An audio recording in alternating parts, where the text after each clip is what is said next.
warahmatullahi wabarakatuh. Perkenalkan, nama saya Aureli Jati Siva dari kelas 10D. Di sini saya ingin mengerjakan tugas kelompok sosiologi dari kelompok 3 yang berjudul disorganisasi keluarga. Dan pertanyaan yang saya ingin tanyakan adalah, apa yang dimaksud dengan disorganisasi keluarga? Disorganisasi keluarga adalah suatu kondisi di mana struktur, fungsi, serta hubungan antar anggota keluarga menjadi tidak stabil, kacau, atau bahkan rusak, sehingga keluarga tidak mampu menjalankan tugas-tugasnya secara normal. Dalam keluarga yang sehat, biasanya ada pembagian peran yang jelas, komunikasi yang efektif, dan juga dukungan emosional satu sama lain. Namun, dalam keluarga yang mengalami disorganisasi, semua elemen ini menjadi terganggu. Disorganisasi keluarga bisa terjadi karena adanya perceraian atau perpisahan, kematian anggota keluarga, kekerasan dalam rumah tangga, masalah ekonomi, konflik antar anggota keluarga. Akibat dari disorganisasi keluarga ini sangat luas dan bisa berdampak jangka panjang loh. Dampaknya adalah anak-anak mengalami gangguan emosional, kesulitan dalam bersosialisasi, dan pendidikan terhambat. Mengapa disorganisasi keluarga bisa terjadi? Disorganisasi keluarga bisa terjadi karena adanya gangguan dalam peran dan fungsi keluarga seperti perceraian, konflik berkepanjangan, masalah keuangan, ataupun kurangnya komunikasi yang efektif antar anggota keluarga.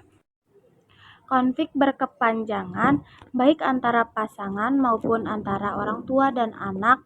Kondisi-kondisi tersebut membuat keluarga kehilangan keseimbangan, rasa aman, dan dukungan emosional, sehingga hubungan antara anggota menjadi kacau dan tidak berfungsi seperti bagaimana semestinya.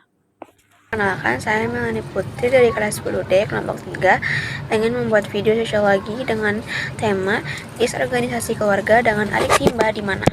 Materinya adalah di mana disorganisasi keluarga paling sering terjadi dalam konteks sosial. Disorganisasi keluarga dapat terjadi dalam berbagai konteks sosial, namun beberapa tempat yang paling sering terjadi adalah yang pertama, keluarga dengan orang tua yang bekerja. Keluarga dengan orang tua yang bekerja mungkin mengalami kesulitan dalam mengatur waktu dan juga perhatian untuk anak-anak yang dapat menyebabkan disorganisasi. Yang kedua, keluarga dengan pendapatan yang rendah. Keluarga dengan pendapatan yang rendah mungkin mengalami stres ekonomi yang dapat mempengaruhi stabilitas keluarga dan menyebabkan disorganisasi. Yang ketiga, keluarga dengan masalah kesehatan mental. Keluarga dengan anggota yang memiliki masalah kesehatan mental seperti depresi dan juga kecemasan mungkin mengalami kesulitan untuk mengatur diri dan juga keluarga yang dapat menyebabkan disorganisasi. Lalu yang keempat, keluarga dengan konflik. Keluarga dengan konflik yang berkepanjangan mungkin mengalami disorganisasi keluarga dalam berkomunikasi dan bekerja sama. Lalu yang terakhir dan yang kelima, keluarga dengan perubahan besar. Keluarga yang mengalami perubahan besar seperti perceraian atau kematian anggota keluarga mungkin mengalami disorganisasi karena kesulitan dalam menyesuaikan diri dengan perubahan. Terima kasih. Perkenalkan, nama saya Syakina dari kelas 10D. Di sini saya akan menjelaskan tentang disorganisasi keluarga. Pertanyaannya adalah siapa yang seringkali terdampak dalam disorganisasi keluarga? Jawabannya adalah anak-anak.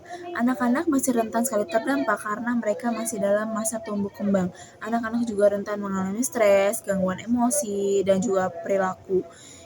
Selain anak-anak, ibu juga bisa, apalagi ibu dalam masa mengasuhi anak. Selain ibu, ada juga anggota keluarga yang posisinya lemah. Dia juga bisa terdampak karena disorganisasi keluarga ini seringkali menimbulkan konflik dan juga ketidakstabilan. Terima kasih. Perkenalkan, nama saya Rahadiya Galuh Bisono dari kelas 10D. Saya anggota dari kelompok 3. Di sini saya akan menjelaskan tentang disorganisasi keluarga. Banyak yang bertanya, mulai dari kapan disorganisasi keluarga mulai berdampak negatif pada anak-anak. Disorganisasi keluarga dapat mulai berdampak negatif pada anak-anak sejak dini, bahkan sebelum mereka memasuki usia sekolah, karena ketidakstabilan dan stres di rumah dapat mempengaruhi perkembangan emosi dan perilaku mereka. Dampaknya bisa jangka panjang.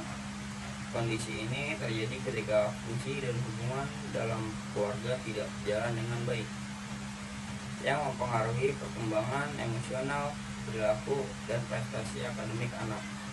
Dampak negatif ini bisa muncul pada berbagai tahap kehidupan anak, mulai dari masa kanak-kanak hingga masa dewasa. Assalamualaikum warahmatullahi wabarakatuh. Perkenalkan, nama saya Noval Ahmad Nurisa dari kelas 10D absen 23 tentang disorganisasi keluarga. Kenapa adanya disorganisasi keluarga atau rusak di struktur dan fungsi keluarga? Bisa disebabkan oleh beberapa faktor yang saling berkaitan.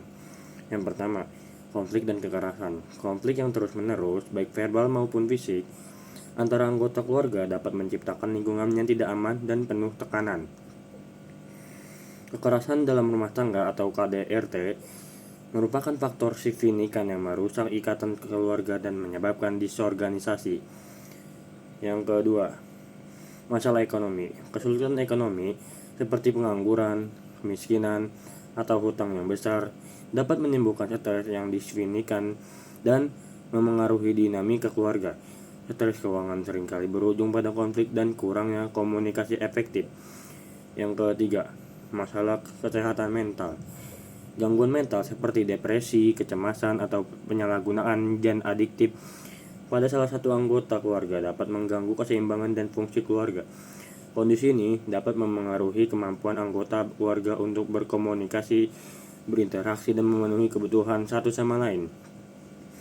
Yang keempat, kurangnya komunikasi dan dukungan.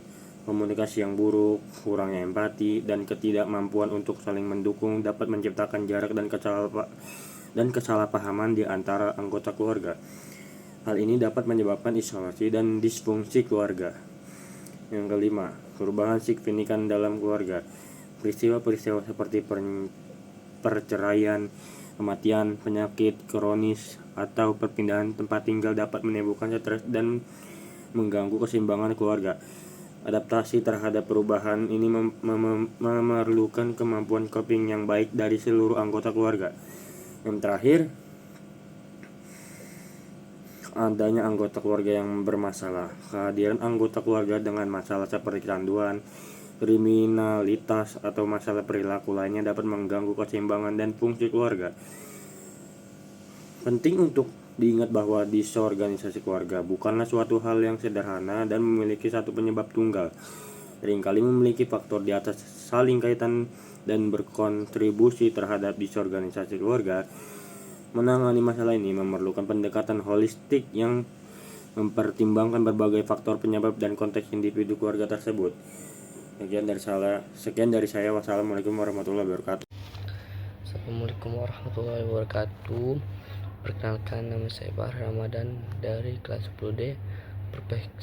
Perspektif pandangan saya dalam bagaimana cara mengatasi disorganisasi keluarga itu dapat dengan bermusyawarah dan berdiskusi dan memahami satu sama lain. Contohnya dengan ada sebuah kelompok yang sedang bermusyawarah untuk mengatasi masalah tersebut, disorganisasi keluarga tersebut. Masalah tersebut tidak akan dapat terselesaikan dengan berantem atau dengan cara kekerasan, namun bisa diatasi dengan musyawarah dan berdiskusi. Cukup sekian dari saya. Wassalamualaikum warahmatullahi wabarakatuh.